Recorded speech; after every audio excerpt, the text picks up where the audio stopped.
What would you do if a flight attendant mocked your voice and then reassigned your seat in front of everyone? Would you argue, complain, post about it online? What if you had the power to destroy the very system that humiliated you, but chose not to say a word? This is the story of Imara Leighton, a calm, elegant businesswoman with more power than anyone on that plane realized. When an airline crew ridiculed her accent and downgraded her seat because they assumed someone like her couldn't possibly belong in first class, they didn't just disrespect a passenger. They disrespected the CEO of a $950 million global travel empire. But Imara didn't fight back the way they expected. She didn't shout. She didn't argue. She strategically withdrew every dollar, every client, every thread holding their empire together until the entire airline trembled from a single quiet decision. So, what really happened on Flight AN 228, and how did one woman rewrite the rules of justice without ever raising her voice? If you're ready to witness a masterclass in quiet power and poetic justice, like, share, and subscribe now, because this story, you won't forget it. The morning sky over Sable International shimmered with that familiar shade of lavender blue, the one that told travelers they were racing the sun. Inside Terminal B, people moved in hurried lines, dragging their carry-ons and coffees, hoping to outrun delays and security checks. It was a place humming with polite stress, tight smiles, and an unspoken hierarchy where every ticket class came with a tone of voice. And through it all, Imara Leighton moved like water. Her heels clicked with quiet intention across the marble flooring as she approached Gate 47. The gate was crowded, but not chaotic. A mother was calming her toddler with graham crackers. A man in an expensive coat tapped away on 2 phones. A group of teens took selfies in matching sweatshirts. But as Imara walked past, a few heads turned not because she was famous, but because she was unmistakably composed, dressed in a tailored slate gray pantsuit, with a soft ivory scarf tucked at her collarbone and a small leather satchel resting effortlessly on her shoulder. She exuded the kind of elegance that didn't beg for attention it assumed it would be given. She stepped forward, handing her first-class boarding pass to the woman behind the counter. A tall brunette with pinched lips and eyes that skimmed rather than looked. The name tag read Chelsea Drummond. Chelsea didn't glance up at first. She scanned the pass mechanically, her smile preloaded and professional. Then Imara spoke. "Good morning. Just confirming this is boarding group 1. The voice soft, warm, with the faintest undertone of East African cadence landed. Chelsea looked up and paused. A quick glance at Imara's skin, her face, her scarf, her smile stiffened. Not quite freezing, but curdling. She muttered, tapping her keyboard. Looks like there's been a change. Imara's brow lifted, polite but questioning. A change Chelsea's fingers kept moving too fast, too confident. Yeah. Sometimes the system auto-corrects when there's overbooking. Nothing personal. Happens all the time. She printed a fresh ticket and slid it across the counter. You're now in seat 38B, economy. Window seat, though. She said it brightly, as if she were offering a gift. Imara didn't flinch, but there was a stillness in her eyes, the kind of stillness that came from years of being quietly measured, reduced, and dismissed by people who never once imagined she was measuring them too. "I believe I paid for 1A," she said gently. "Is there a reason that changed?" Chelsea smiled again, too wide, too fake. "Ma'am, like I said, the system corrects itself. Happens more often than you think. Something must have flagged during check-in. A few passengers in line behind Imara shifted impatiently. A couple glanced at each other with subtle annoyance, silently blaming her for holding things up. Chelsea saw it too, and she leaned into the moment like it gave her permission. "If you'd like to speak to someone, I can call a supervisor, but boarding is starting soon, and we don't want to delay the flight." "Right." Imara's fingers curled slightly on the handle of her carry-on. The tension wasn't anger. It was calculation. She had flown Astronorth Airways dozens of times. She had sat in 1A on more continents than Chelsea could likely name, and never not once had the system corrected itself this conveniently, just before a flight. Just for her. But still, she said nothing.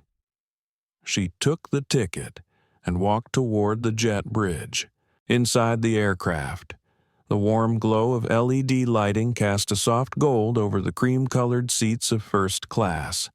Plush, serene, champagne-ready.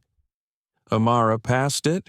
She walked by the polished wood paneling, the welcome smiles, the expensive wristwatches of fellow VIPs. She reached row 38, the seats narrowing, the air slightly tighter. She slid into 38B beside a man already watching sports on his phone at full volume. The space smelled faintly of peanuts and old upholstery. She set her bag down and folded her scarf carefully into her lap. She wasn't angry. Not yet. Because this was just the beginning. In her pocket. Her phone buzzed. One discreet message from her executive assistant. "All feeds are live. Legal is watching. We're ready." She didn't respond. She just leaned back, looking out the window. Let them think she was defeated. Let them believe they'd corrected the system. She wasn't here to fight the system. She was here to expose it. The hum of the cabin settled into that familiar low buzz, the kind that filled your ears just enough to make real conversations feel like intrusions. Somewhere behind her, the flight crew finished the final safety checks. Ahead, the pilot's voice offered welcome and weather, and all around her, passengers were already sinking into their rituals of air travel headphones, neck pillows, tray tables down before they were supposed to be. Imara Leighton, now seated in 38B, gazed out the oval window. The city was waking up below, a soft haze blanketing the runways of Sable International. She hadn't said a word since she was reassigned, but silence, for her, wasn't a retreat, it was a preparation. The man in 38C had already claimed the shared armrest. He wore a hoodie that said "No Bad Days" and chomped loudly on trail mix. Without glancing at her, he turned up the volume on a football recap blaring through his phone speaker. Imara tilted slightly toward the window, not out of discomfort, but from instinct. She had learned long ago that some spaces couldn't be reclaimed, only navigated. Somewhere up in 1A. A man who had boarded after her was sipping orange juice and laughing at something the lead purser, Chelsea Drummond, said. Imara didn't need to hear it to know the tone. She'd heard it in boardrooms, at customs, in networking lounges where everyone assumed her presence was a clerical mistake. The jokes were never loud, but the message always was, "You don't belong. Not here. Not like this." A soft rustle passed through the cabin as a flight attendant made her way down the aisle, checking seat belts and overhead bins. Her name tag read Asher Quinn. He was young, mid-20s at most, with an alertness in his posture that suggested he still cared about doing the job right. As he moved past Imara's row, his eyes lingered for just a moment too long. Not in curiosity, in quiet conflict. He had seen something. He knew, but he didn't say anything. Just adjusted the bag in the overhead bin and kept walking. Imara turned back to the window. Her reflection floated faintly in the glass, sharp jawline. Almond eyes, skin kissed bronze, the same face that appeared in Forbes articles, travel consortium panels, and UN logistics conferences. The face that signed multi-million-dollar vendor deals and reviewed airport route tenders with cold precision. That same face, now sitting in coach, being ignored like another misplaced seat assignment. What do you do when the world erases your credentials? You let them. And then you show them what they erased. Her phone buzzed again in her pocket. This time, she glanced. A short message from her operations director. We're monitoring cabin footage. Timestamp logged. External counsel has greenlit escalation if you authorize. She didn't reply. Not yet. She was still collecting data behavior, glances, language, who looked away. Power wasn't about punishing people in the moment. It was about timing. About truth so clearly exposed that even those who looked away couldn't deny it anymore. She closed her eyes for a moment, remembering something her grandmother once told her back in Nairobi Child. The world will learn to look away from you with a smile. You must learn to see through it without breaking your own. She exhaled slowly, still smiling, just not for them. A few rows up, Chelsea Drummond stood by the galley, her arms folded. She was speaking in hushed tones to another crew member, but there was laughter tucked into the corners of her voice. Her shoulders leaned back, relaxed, as if nothing could touch her here, certainly not a woman like the one in 38B. Chelsea glanced back briefly, eyes skating over the cabin, pausing for just half a second on Imara. Then she looked away. At that moment, Asher Quinn came down the aisle again with the drinks cart. He paused at Imara's row. Water, orange juice, or apple juice, he asked, voice steady. Imara met his eyes. He looked away too quickly. Water. Please, she said. He handed it to her gently, then lingered. If you need anything. He started, then faltered. Let me know. Thank you, she said calmly. What's your name? He blinked. Asher. Thank you. Asher, she said again. I'll remember. There was a pause. He nodded and moved on, but his hands were shaking slightly as he reached for the next cup. Behind her, two middle-aged passengers were discussing how things are too sensitive these days. People play the race card so quickly. One said, "It's exhausting." "I know, right," said the other. "You can't even correct a seat without getting sued." The words floated, careless, like ash. Imara didn't respond. She reached into her satchel, pulled out her notebook, and began to write. Not thoughts, not complaints, evidence.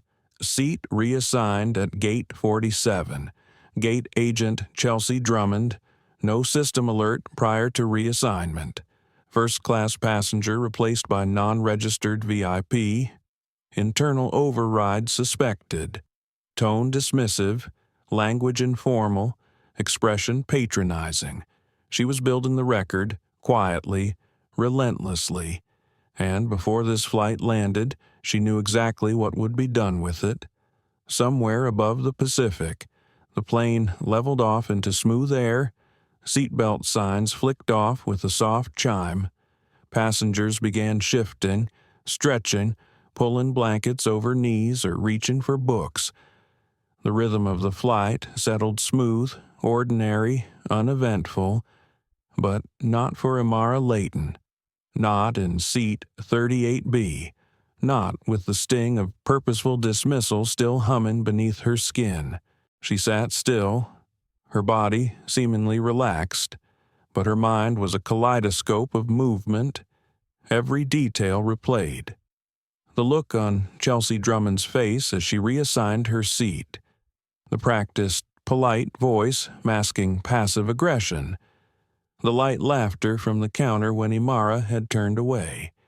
It wasn't the first time, but today something had shifted. She stared out the window again, only clouds now, a thick sea of white beneath a vast dome of blue, and for a moment it felt like another world entirely, one where things made sense, where elevation meant clarity, where visibility mattered. But on this plane, in this moment, injustice still flew first class. A memory surfaced uninvited, vivid. Her first solo trip at 19. She'd saved every cent from tutoring and campus jobs to book a seat home. She remembered the look the gate agent gave her then, the same condescension. "Are you sure you're in the right line, sweetie?" It had been said with a smile. But the message wasn't sweet. It was sharp. Like now, a young couple walked past her to use the restroom. They looked at her, then looked away. The kind of glance people give someone they've overheard being mistreated but aren't sure if they should step in. They didn't. Most never did. And that's what made it work. That's what made discrimination so efficient in these modern spaces. It wasn't loud. It wasn't violent. It was polished, procedural, and plausible. Across the aisle, a woman clutched a designer bag and scrolled through her tablet. Imara caught the edge of a headline, "Astra North expands elite tier benefits in Asia-Pacific push." She nearly smiled, the irony. Because right now, Viera Global, the company Imara led, represented nearly 14% of Astra North's Asia-Pacific elite corporate bookings. Or at least it did. Another chime. Flight attendants began moving through the aisles again. Asher Quinn was back, passing out snacks. He approached cautiously, offering a bag of pretzels and another bottle of water. "Ms. Leighton," he said quietly, eyes lowered. She looked up, surprised by the formality, the change in tone. "Yes, I just wanted to say I'm sorry." She tilted her head, assessing him. For what, exactly? His voice dropped further, almost a whisper. "I saw what happened at the gate. You shouldn't have been moved." Her gaze held his neutral, unreadable, and yet I was. I wanted to say something, but you didn't." He winced. The honesty in her tone was surgical, but not cruel, just true. "Do you want to say something now?" she asked. His mouth opened, then closed. He looked around nervously, then leaned in just slightly. The lead, she overrode the system. She said someone like you wasn't what they wanted in the front. Not this flight, not this route. There it was, not rumor, not suspicion. Truth, and it hurt worse than silence ever had. Imara sat back, her fingers interlocked calmly in her lap. "Thank you for your honesty," she said. "I imagine that wasn't easy." "It wasn't," Asher whispered, but it felt worse not saying anything. He started to move away, but she stopped him. "Asher." He turned. "You'll need to decide which silence you can live with, theirs or your own." He nodded slowly. "I understand." "Good." As he walked away, Imara turned back to her window, her reflection faint in the glass again. She wasn't angry. She was grieving, not for herself, not even for what was taken from her in this small moment, but for how ordinary this had become, how many times it had happened, how many others would experience it and have no power to respond. Another buzz from her phone. This time, her assistant's message read, "Chelsea Drummond is a 7-year veteran. Reprimanded once for profiling incident in 2011. No record of correction. Proceed." She stared at the screen. Her thumb hovered, but didn't type. Not yet. Instead, she closed the phone, because this wasn't about Chelsea. Not entirely. This was about every smirk and override, every protocol used as camouflage, and those required a larger reckoning. She reached into her notebook again and scribbled a simple phrase. The most dangerous part of the system is how quietly it smiles while doing harm. She underlined it. Twice. The lights in the cabin dimmed as the plane moved further west. A quiet hush blanketed the space passengers drifting off into naps. Movies playing on half-lit screens. The soft clink of carts in the galley. Imara leaned her head against the window. She looked peaceful, but inside, she was assembling a storm. The plane rode calmly above a tapestry of clouds, a floating vessel of lives temporarily stitched together by altitude and itinerary. Somewhere behind the curtain, first-class passengers were sipping espresso and dozing beneath Egyptian cotton blankets. But near the back, in seat 38B, Imara Leighton was awake and listening. Every mechanical click of the galley door, every hushed voice in the aisle, every quiet betrayal unfolding in the cabin's polished shadows. Asher Quinn hadn't returned since their last exchange. She didn't blame him. Truth was heavy. For some, it took a while to carry it upright. Her notebook rested on her lap, a few stray sentences scrawled like fractures across the page system override, unexplained reassignment, internal hierarchy masked as error, complacency worn like uniform. She stopped writing. Instead, she sat still, letting the air press around her. Sometimes power wasn't about motion. It was about presence. Near the front galley, Chelsea Drummond laughed again, this time too loud. It cut through the quiet like a knife gliding through silk. She was standing just inside the crew curtain, talking to another attendant in hushed tones. Their voices weren't clear, but Imara caught pieces. Honestly, she should be grateful we didn't bump her from the flight altogether. You saw the scarf.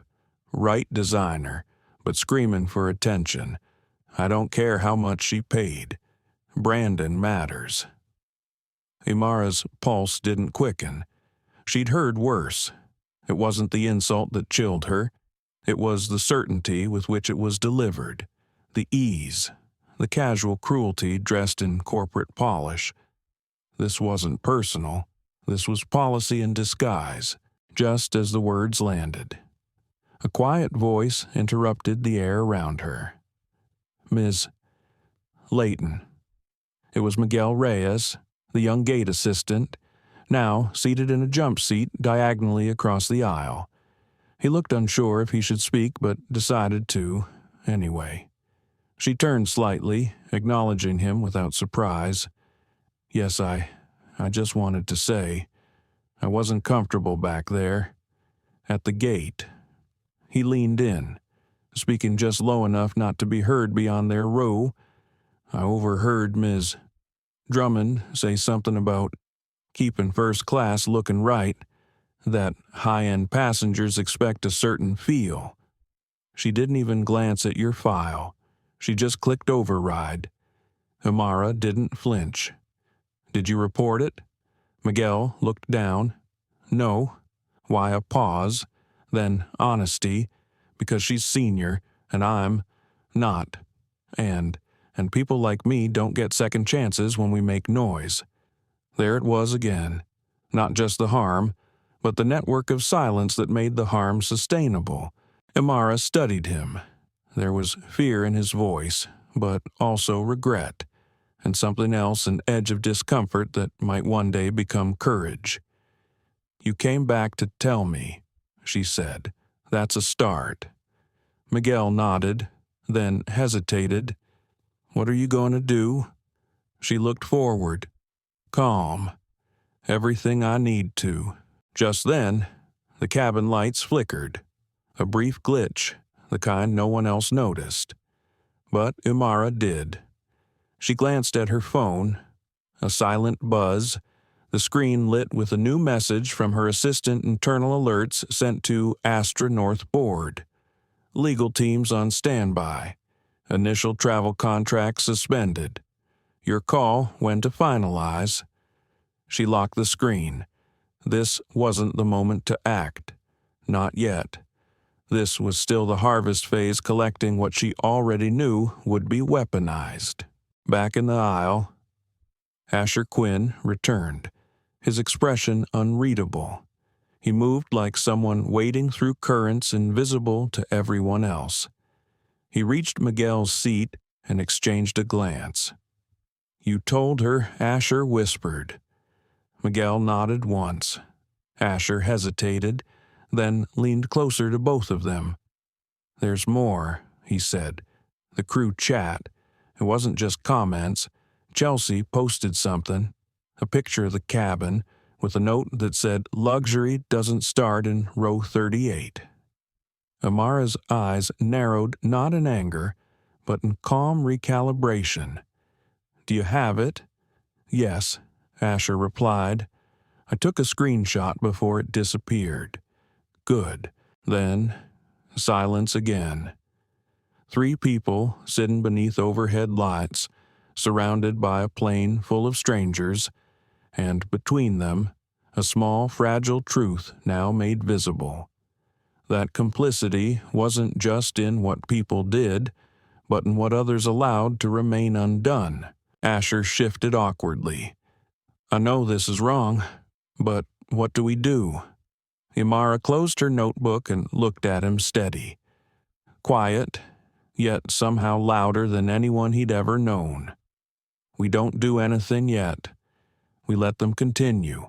Let them document themselves." She smiled, not kindly, but surgically. "Every step they take right now is a step deeper into their own audit trail. We're not here to catch them. We're here to watch them fall." The cabin had dipped into that peculiar hush unique to long-haul flights. Meal trays had been cleared, windows darkened, lights dimmed to a soft, sleepy glow. Dozens of passengers had begun the gentle surrender to sleep, but not Imara Leighton. Her eyes remained open, sharp, awake, and so very still. Her mind, however, moved like a tide under moonlight, quiet, steady, unstoppable. She glanced down at her phone. A quiet screen, then a single buzz, a message from her legal team. "We have the override logs from Sable International. Timestamped. IP trace confirms it came from Drummond's login. Contracts on hold. We await your authorization to freeze full procurement access." Imara reread it once, then locked the phone again. Her fingers hovered over the smooth leather of her satchel. She wasn't ready to strike, not yet. Because if there's one thing injustice always does, it overplays itself. Up near the galley. Chelsea Drummond leaned against the counter, sipping sparkling water and smirking. She scrolled casually through the flight crew tablet, checking rosters, seat maps, crew notes. It was all mechanical, unbothered, confident. Chelsea had performed the same rituals 100 times over the years. She knew when to smile, when to serve, and when to exert power in the form of discretion. To her, this flight had gone just fine. The woman she demoted had made no scene, no raised voice, no complaint, and that, in Chelsea's world, meant victory. Some people just need reminders. She'd once said to a coworker, "Reminders that first class isn't for everyone, especially when they don't match the brand." In row 38, Imara sat reading a worn paperback she always carried with her Audre Lorde's essays. The spine soft with use, a folded page stuck out, one she always returned to. Your silence will not protect you. She closed the book, eyes steady on the back of the seat ahead. No, it wouldn't, but neither would rage. Across the aisle, Asher Quinn finished helping a passenger recline her seat. As he turned, Imara caught his eye again. He gave a small nod. She returned it, the kind that said, yes, still watching, still gathering, still building. In the jump seat behind the galley, Miguel Reyes typed quietly into his notepad app. He didn't know what he was doing exactly, only that he couldn't not do it. He was listing everything he remembered from the gate, Chelsea bypassing the system, her comment about optics, the expression on Imara's face when she was handed that new ticket. He paused, then added, I didn't stop it, but I saw it, and that means I'm part of it unless I say something. His fingers trembled slightly as he hit save. In first class, a passenger rang his call button. Chelsea responded with syrup in her smile. Yes, sir, can I get you anything? Actually, I just had a quick question, he said, adjusting his blanket. There was a woman before Black, very elegant. Was she moved? Chelsea stiffened just slightly. Not enough to notice unless you were looking for it. Oh, her. There was a ticketing glitch. Common thing. She was very understanding. Odd, the man said. She looked like someone important. My firm's CFO looks up to her. I swear I've seen her at logistics conferences. Chelsea forced a short laugh. Trust me, sir. People love to look important when they travel. He gave a slow blink, not smiling. Right. Enjoy your flight, Chelsea said quickly and walked away. But her footsteps were no longer weightless. The first crack had formed. Further back, Imara slowly reached for her notebook again. She wrote one line, when those who erase you forget to check your name. She glanced around the dimmed cabin. Everything looked normal, but under the surface, everything was shifting. And in Denver, thousands of feet below, inside a quiet office building with floor-to-ceiling glass, her executive team was already at work. They were discreet, they were practiced, and they had names Chelsea Drummond among them. Vendor codes flagged, seat reassignments logged, media trackers alerted to trends in complaint ratios by race and gender on Astronorth Airways. The system that Chelsea believed she controlled it was now recording every step she took. In the break room chat of Astronorth's internal staff portal, someone posted anonymously. Anybody else heard that Viera Global just pulled their corporate account from our westbound bookings? It was quickly deleted, but not before it was screenshotted. Twice. Imara sipped her water calmly. She wasn't in a rush. She had learned the value of restraint. Let the storm rise slowly. Let them smile. Let them believe they won. Only when the weight finally falls will they realize the crack had started at 38B. The flight was halfway over, somewhere above the open Pacific. From the outside, Flight AN 228 was smooth, uneventful, a model of commercial precision, but in the undercurrent beneath tray tables and blinking seatbelt lights, an invisible fault line had begun to spread. Not just in the cabin, but 30,000 feet below. At Astronorth Airways' corporate headquarters, the first signals of disruption were beginning to light up the dashboard. In a glass-walled executive suite, Howard Kellerman, director of operations, frowned as he read the series of urgent emails stacking in his inbox. Subject: flagged corporate freeze, Viera Global. Subject, vendor code 019 Alpha pulled, Affix Western EU routes. Subject, suspension alert, Sablegate override, passenger Leighton. He rubbed his temples. Vieira Global wasn't just another corporate account. They were a pillar. And Imara Leighton, her name was on every contract, every joint venture agreement, every preferred partner deal signed over the past 5 years.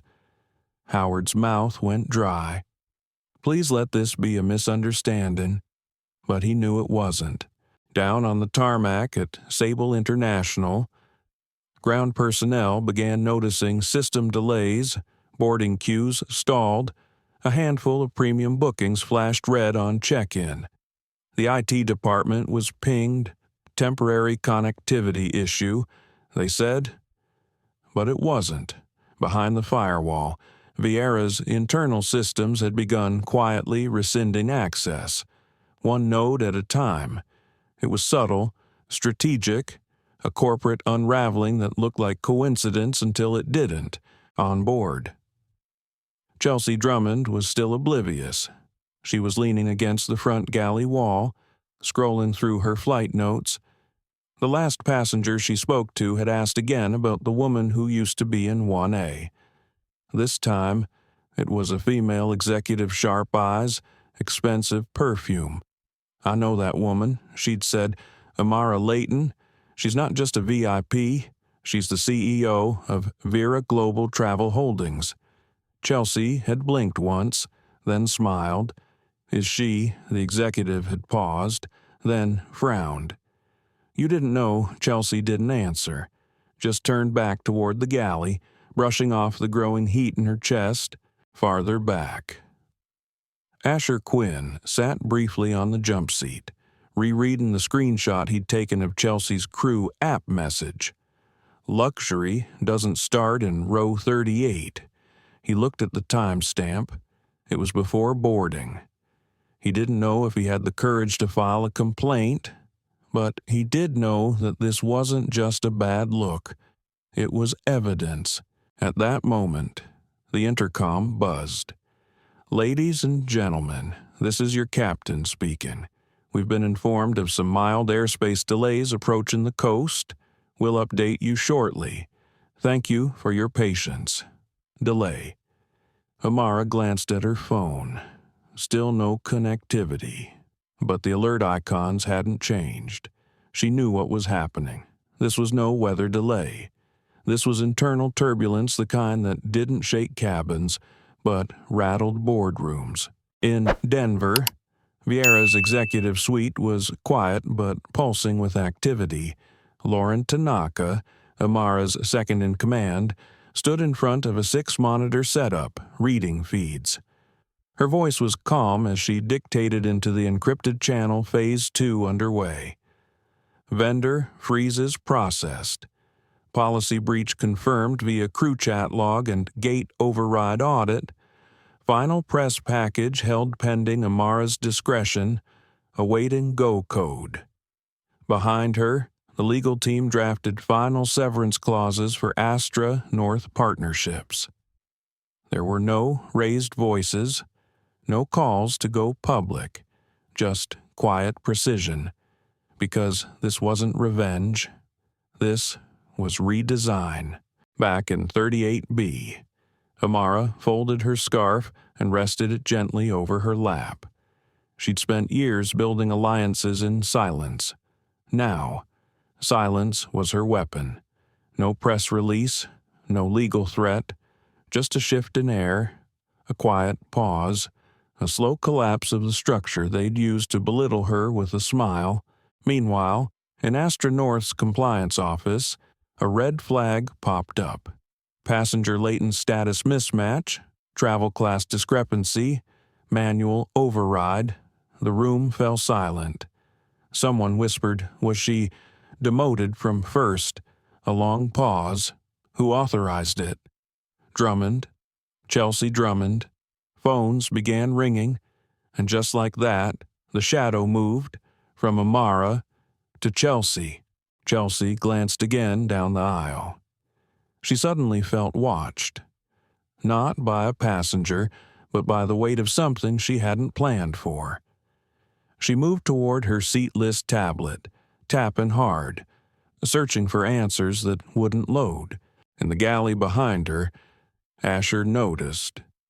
He said nothing, but in his pocket, he had the truth, a timestamp, a screenshot, and a story that was no longer contained to this cabin. Imara reached into her satchel and retrieved a sleek silver pen. She clicked it once, then began writing again. The system counts on your silence. It depends on your fear, but fear is a choice, and silence when chosen with purpose can become consequence. She underlined the last word, twice. The cabin lights brightened slightly as the aircraft began its slow descent. The captain's voice, calm and courteous, echoed through the intercom. "Ladies and gentlemen, we've begun our initial descent into Tokyo. Current weather is 62 degrees and clear. Please ensure your seat backs and tray tables are in their upright positions." Passengers stirred awake. Some stretched, some yawned. Others began the usual pre-landing rituals, organizing bags, checking immigration slips, scrolling through text drafts they hadn't sent. But in seat 38B, Imara Leighton didn't move. She remained perfectly still, like someone waiting for the final act of a play she already knew by heart.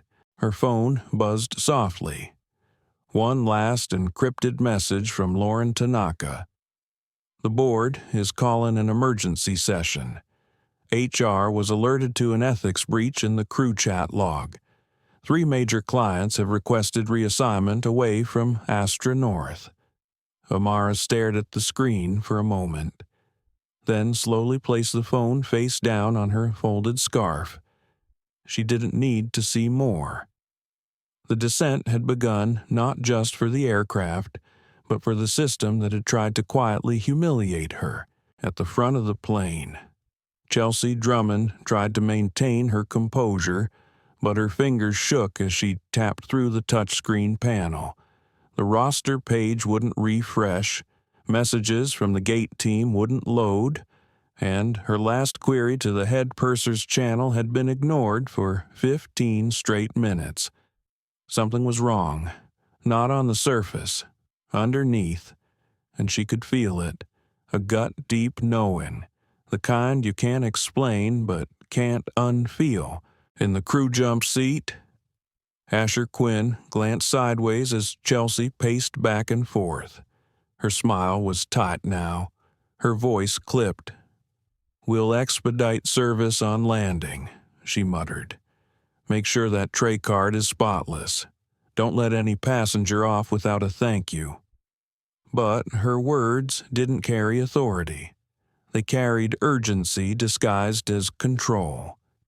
Asher said nothing, but he had sent the screenshot already to HR's anonymous reporting system. He hadn't signed it. He didn't need to. The timestamp spoke for itself. A few rows back, a tech consultant whispered to his seatmate, "Hey, didn't that woman up front look familiar? Row 1A, before takeoff. She's back here now." The seatmate said, "Something about a seat issue." The first man blinked. "You sure that's Imara Leighton? I heard her speak at the Davos Logistics Summit last year. She's in coach." "That's impossible." The conversation dropped into the quiet like a stone in water, but the ripples were forming. Miguel Reyes, seated again in his temporary crew position, tapped out a note on his phone. 2 passengers now recognize her. One confirmed name match, general confusion spreading. Chelsea, unaware. He hesitated, then added, "I want to speak up, but I don't know if it'll help. I don't want to lose this job, but I also don't want to be part of this silence anymore." He saved the note, closed his eyes, and sat with the weight of it all. Up in the cockpit, a quiet alert pinged. The operations liaison from Sable International requested real-time confirmation of crew assignments. The flight officer hesitated. They almost never received requests like this. But protocol was protocol. "Captain," the officer said softly, "we're being asked to confirm onboard reassignments. First class manifest. Apparently, a client breach." The captain frowned. "Let me guess, passenger Leighton." The officer nodded. The captain didn't ask any further questions. He didn't need to. Meanwhile, in the first-class galley, Chelsea finally stopped pacing. Her fingers hovered over the call button to the cabin supervisor's direct line. She thought about pressing it, but didn't. Instead, she exhaled hard and muttered under her breath. She sat down. She didn't even fight it. What are they so upset about? She meant it. That was the worst part. She meant it. In row 38, Imara calmly unfolded her scarf and smoothed its edges. No one spoke to her. No one apologized. No one offered her a new seat, a refund, a courtesy, or a conversation. And that silence that was louder than any insult. She reached for her notebook one final time and wrote, "The descent is quiet, but the damage is already done. The apology will come only after the consequences." As the wheels dropped and the flaps extended, Astronorth's flight crew prepared for landing. But Chelsea Drummond. She prepared for impact, not from the plane, from the fallout waiting at the gate, and Imara. She sat tall, hands folded, expression unreadable. A woman who had spent a lifetime being told to lower her gaze, soften her power, make herself smaller in rooms designed to keep her there. But now she wasn't shrinking. She wasn't speaking either. She was letting the system expose itself one decision at a time.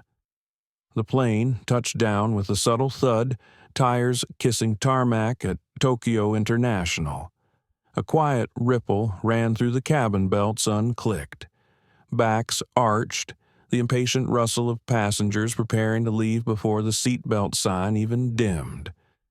But Imara Leighton remained motionless in 38B, her scarf folded neatly in her lap, her gaze fixed not on the aisle, but on the door to first class, the place where this had started, where someone had decided she didn't fit the brand. She would wait her turn, and in doing so, she would let them believe they'd won. Because the reckoning was already behind the curtain. At Astronorth's Tokyo hub, beneath the sleek glass walls of a private arrival wing, 2 senior staff members waited by the jet bridge. Not with flowers, not with protocol niceties. They were sweating. Emails had arrived mid-flight. The corporate compliance division had flagged a critical incident for immediate debrief upon arrival. The woman at the center of it, Imara Leighton. She wasn't just a passenger. She was a client whose contracts could bankrupt 3 departments with a single email. But Imara didn't seek them out. She didn't respond to the texts sent from customer relations. She walked past the greeting area, past the first-class lounge, past the sudden scramble of ground agents whispering to each other. No confrontation, no speech, just a soft click of her heels on polished floor, and a silence that felt like thunder. At Astronorth's corporate HQ, the glass conference room on the 19th floor was already filling. Howard Kellerman, still pale from the morning's discoveries, stood in front of a sleek digital board with a shaking hand. "We've had a major contract disruption," he announced flatly. "Viera Global has withdrawn 5 regional partnerships overnight. Compliance reports point to a seat reassignment without protocol. The passenger was her." He didn't say the name. He didn't have to. Everyone in the room knew who her was. A tall woman from legal crossed her arms. "So let me understand. A crew member manually removed one of the most visible black executives in the global travel sector from first class based on visual judgment, and nobody flagged it. Silence. Then a voice from finance. How bad is this going to get? Howard's throat tightened. It already has. Back at the gate. Chelsea Drummond stood alone in the glass-paneled debrief room, her posture defensive. The supervisor on duty, Aaron Park, a corporate liaison flown in overnight, kept her voice carefully neutral. We've reviewed internal logs. You bypassed passenger Leighton's first-class ticket and manually reassigned her. Chelsea's lips pressed tight. It was a capacity decision. The system said. Aaron interrupted. No, the system didn't flag anything. We checked. You made the override. Chelsea's jaw clenched. Look, I've worked here 7 years. I know the feel of a flight. I know how optics matter. First class is about consistency, brand presentation, and optics gave you the authority to override a paid seat based on what her scarf, her skin tone, her voice. That's not fair. What wasn't fair was what you did. And now it's affecting more than you can possibly imagine. In a quiet corner of the arrival terminal, Asher Quinn sat alone with his phone. He had been excused from the crew debrief. Temporarily, his hands still trembled. But when the message came through from HR confirming receipt of his anonymous submission, a strange kind of peace settled over him. He didn't know what would happen to Chelsea. He didn't know if he'd be protected. But for the first time, he'd chosen his voice over safety. And somehow, that mattered more.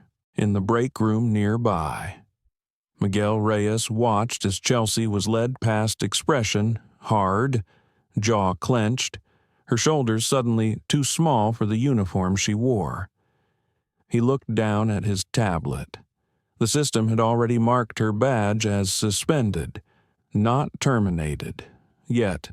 Meanwhile, in a black sedan leaving the airport, Imara sat quietly, the Tokyo skyline unfolding outside the window like a painting in motion.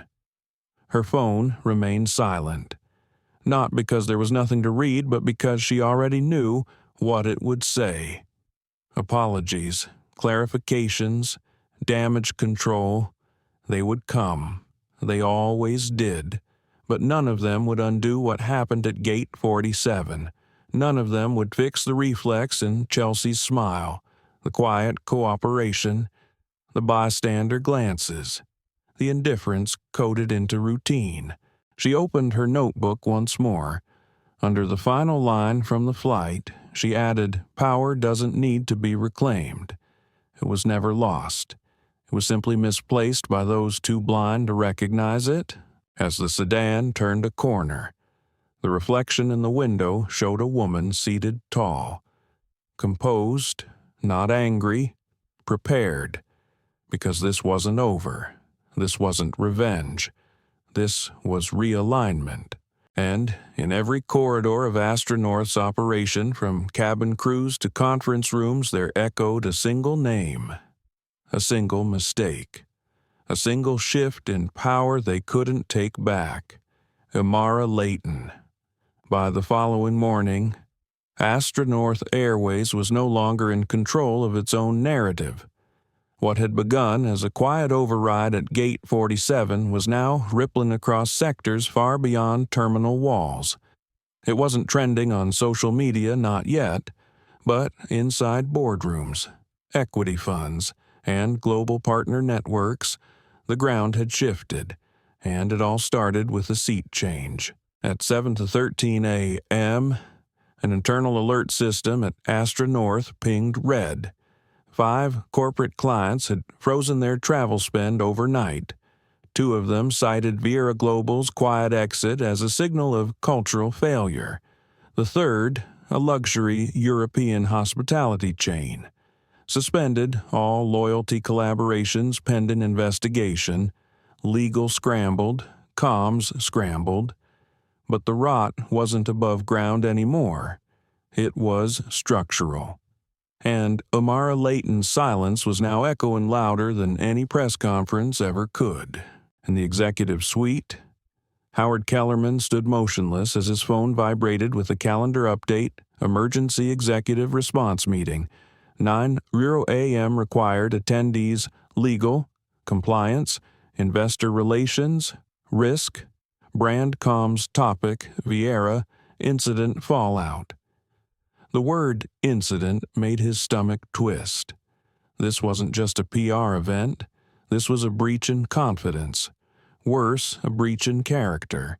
In the staff hallways, whispers circulated like wildfire. Chelsea Drummond's been suspended. The woman she bumped, she owns a half-hour loyalty pipeline. Why didn't anyone stop her? But no one had answers. Because the system wasn't designed to stop her. It was designed to protect her until now. In a corner of the HR division, Asher Quinn sat across from an internal ethics investigator. His palms were sweaty, but his voice was clear. He handed over the screenshot, the one that had started everything. Luxury doesn't start in row 38.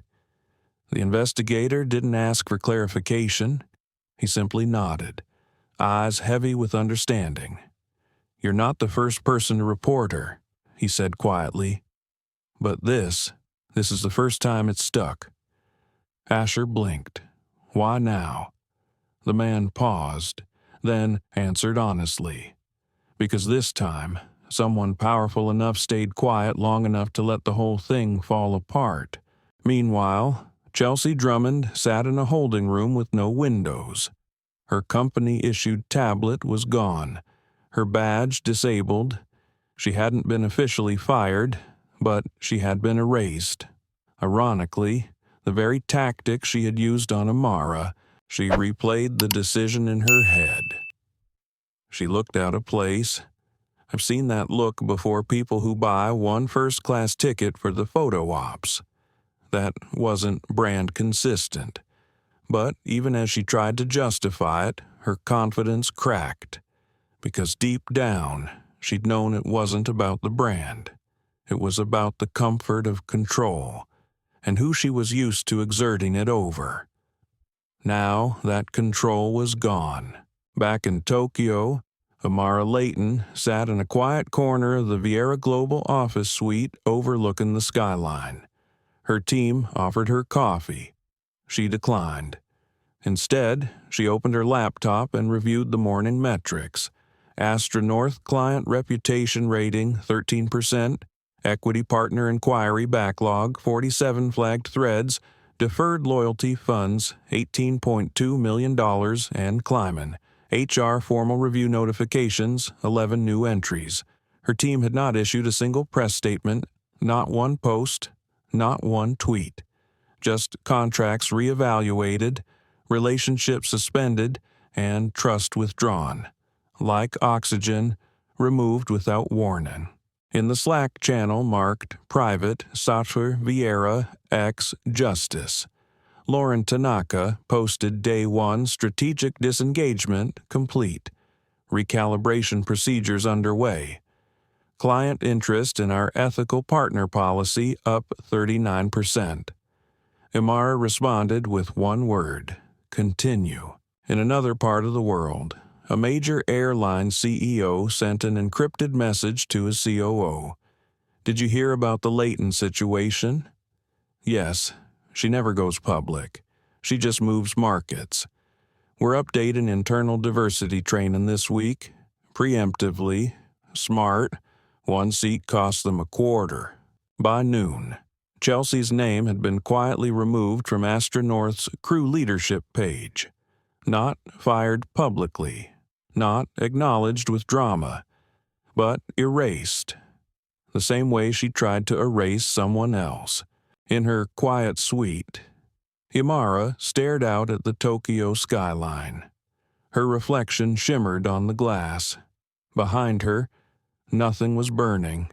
No lawsuits, no interviews, just a storm that had already passed, leaving behind a silence filled with consequence. She picked up her notebook again and wrote, "Justice doesn't require volume. It only requires clarity and time." At that same moment, on internal Astronorth message boards, an anonymous post appeared. To the woman in 38B, we saw what happened. We didn't speak then, but we see it now, and we're sorry. It was signed only "A Crew Who's Learning." 3 days later, the once sterile calm of Astronorth Airways' executive floor had given way to something more brittle.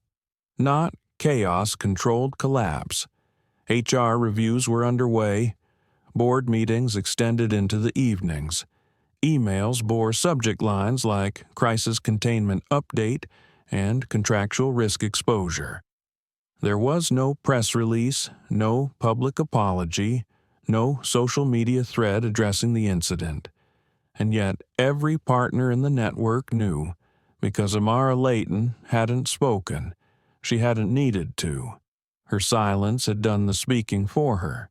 Inside room 412, a conference space usually reserved for onboarding vendor reps, Howard Kellerman stood at the end of a long, rectangular table, his eyes sunken from sleepless nights.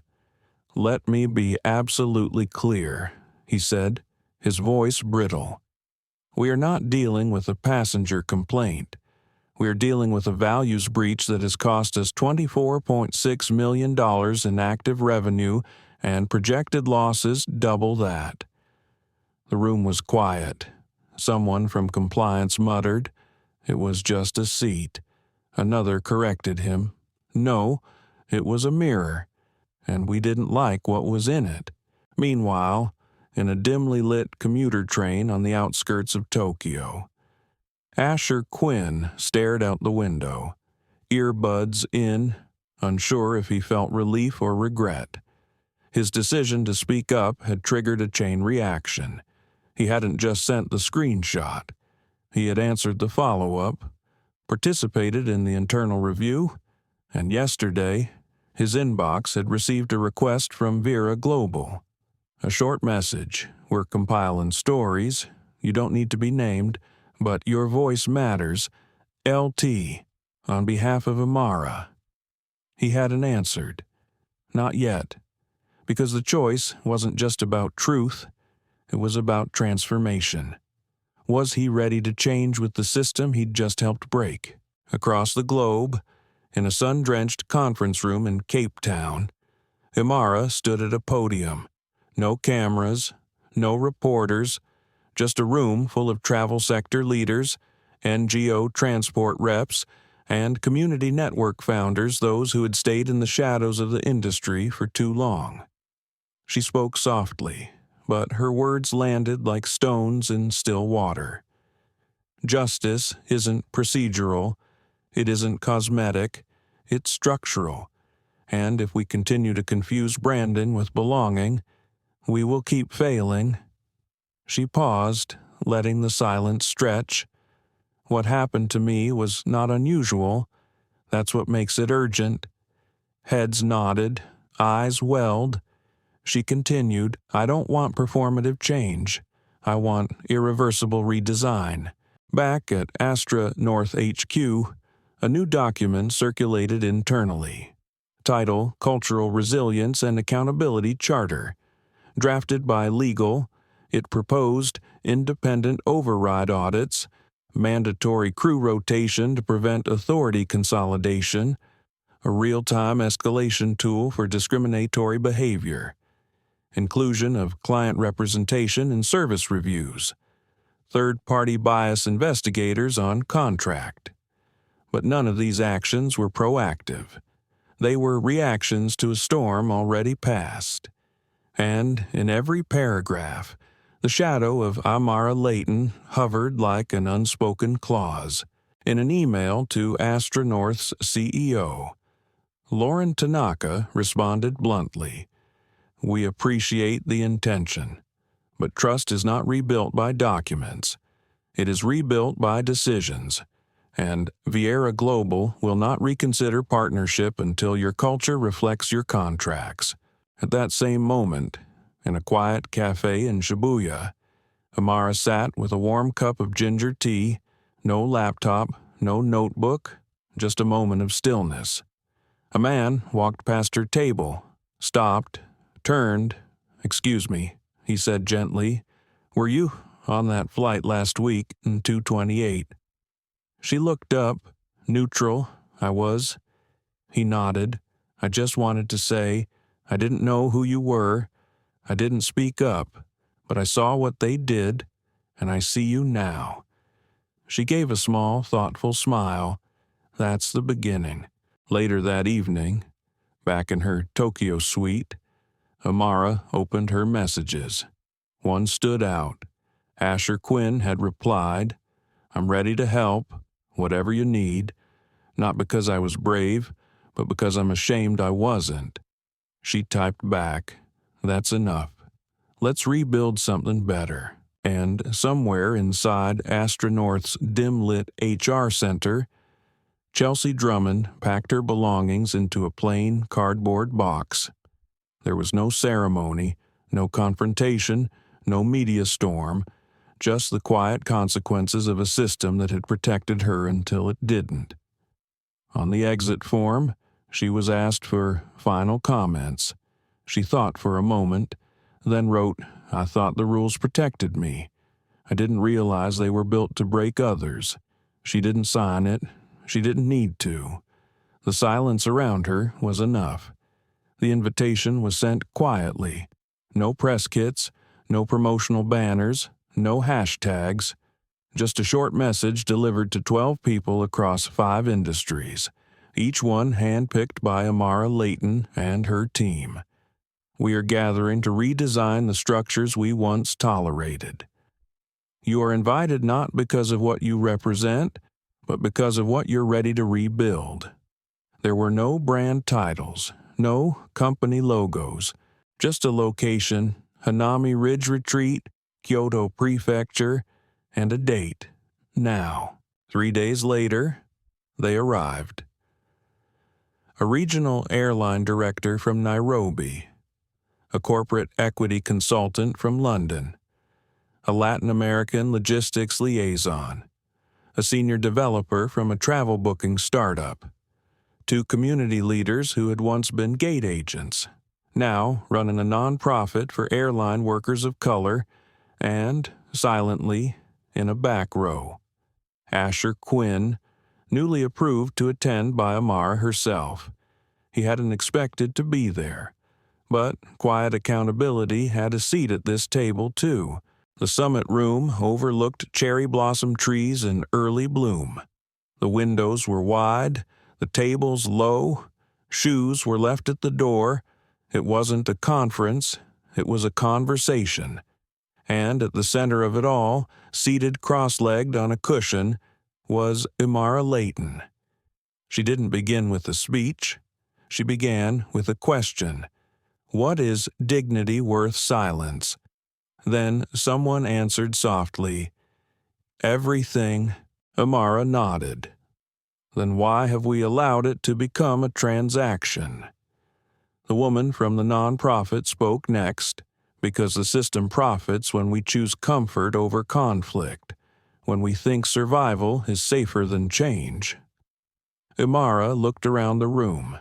This is not about one airline, or one employee, or even one seat. This is about a culture that has coded who belongs and who doesn't, and then called it customer experience. Heads nodded. No one spoke for a while. It wasn't solemnity, it was truth soaking in.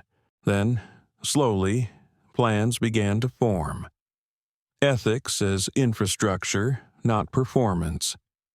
A coalition of equity-backed vendors for global travel providers. Real-time discrimination redress tools not monitored by airlines but by independent bodies. A standardized dignity clause inserted into every corporate travel agreement. One of the guests laughed quietly. "If this works, you'll cost some companies millions." Imara met his gaze calmly. They've already cost the world more than that by making people invisible. Later that evening, Asher sat alone on the deck overlooking the cherry blossoms. He thought he might leave early. Maybe he didn't belong here. But then Imara appeared beside him, her hands wrapped around a warm cup of tea. "You stayed," she said softly. He nodded, unsure what to say. She didn't pressure him. After a moment, she added, "You're not here because you're perfect. You're here because you chose to see, and because next time you won't stay silent." He looked at her, eyes sincere. There won't be a next time. She smiled, not in reassurance but in recognition. Good. Elsewhere, Lauren Tanaka updated the shared partner dashboard, the summit complete. Next phase, distribution of dignity clauses, pilot program launches next quarter. Expected travel partner attrition 18%. Expected dignity protection increase incalculable. Back in Denver, the Vieira Global Leadership Team gathered in their newly redesigned partner suite. The largest wall now held a simple etched glass phrase, "We don't build for noise, we build for permanence." In the weeks to follow, Astra North would quietly begin implementing half of the policies discussed at the summit without ever referencing the summit itself. There would be no press coverage, no CEO apology, just a new language of fear inside the walls of corporate aviation. Not fear of bad PR, fear of being seen. Because in one seat, row 38B, someone had refused to be erased, and that refusal had rewritten what it meant to fly with dignity. 3 months later, the quiet aftermath had given birth to something far more lasting. Not a headline, not a scandal, but a shift. You could feel it not in viral clips or public outcries, but in check-in counters, boardrooms, and vendor contracts. There was a new question humming beneath the surface of travel industry conversations. Is this Imara Leighton compliant? At Astra North Airways, the culture hadn't changed overnight, but the floor plan had. Chelsea Drummond's name was gone, her employee record closed. The internal override system had been overhauled, requiring a biometric signature and documented rationale for any seat reassignments, and a mandatory ethics audit trailed every customer correction made without passenger approval. The system didn't trust itself anymore. That, in itself, was progress. In the corridors of Vieira Global, business was thriving not just because of what they built, but because of what they refused to tolerate. They had let go of 14 long-standing vendor contracts. They had lost short-term revenue. And yet, their partner inquiries had tripled. Because now, companies weren't just hiring travel management, they were aligning with a standard of principle. Inside a quiet boardroom in San Francisco, Imara Leighton stood in front of a new group of young professionals, first-time directors, regional equity leads, and emerging entrepreneurs of color. Her voice was steady, gentle, but it held weight. I didn't build this company to be celebrated. I built it because I was tired of watching rooms shrink when I entered them. I built it so the next generation doesn't have to start by apologizing for existing. A young black woman in the front row raised her hand. What do you say to people who tell us to pick our battles? Imara smiled softly. I tell them this. Some battles are already picked. The question is whether you'll show up for them with strategy and grace, and whether you'll leave the door open behind you once you've made it through. Elsewhere in Denver, Asher Quinn began his first day working with Vieira Global's newly formed Ethics and Advocacy Unit. He no longer wore a flight uniform, But he carried something more valuable now: awareness. His first task, developing a pilot program to teach flight crews about bias, dignity, and how to intervene not after the harm, but before it's routine. He glanced down at his phone and saw a message from Imara. "You're not here to fix the past. You're here to help us design a better gate." As for Miguel Reyes, he was now a regional supervisor at Sable International. He never spoke publicly about what happened, but he never forgot what silence cost him before he chose not to keep it. His staff now included a new rule. Printed above every team checklist: dignity is not a seat upgrade. It's a right. Protect it quietly or loudly, but always, somewhere high above the clouds, a new flight took off, and in row 1A, a black woman reclined into her seat. She wasn't stopped. She wasn't questioned. No one asked her if she belonged, because the world she helped build was now flying with her values on board. And far below, in terminals and control towers, in policy meetings and whispered hallways, her name lived on not as a warning, but as a new baseline. Imara Leighton didn't raise her voice. She didn't seek revenge. She simply refused to disappear, and that refusal changed everything. What began with a single insult ended with a global industry reckoning. Imara never raised her voice. She never sought revenge. She simply refused to let herself be erased, and because of that, an entire system was forced to look in the mirror. This story isn't just about a seat. It's about who gets to belong, who gets to be heard, and who gets to say enough.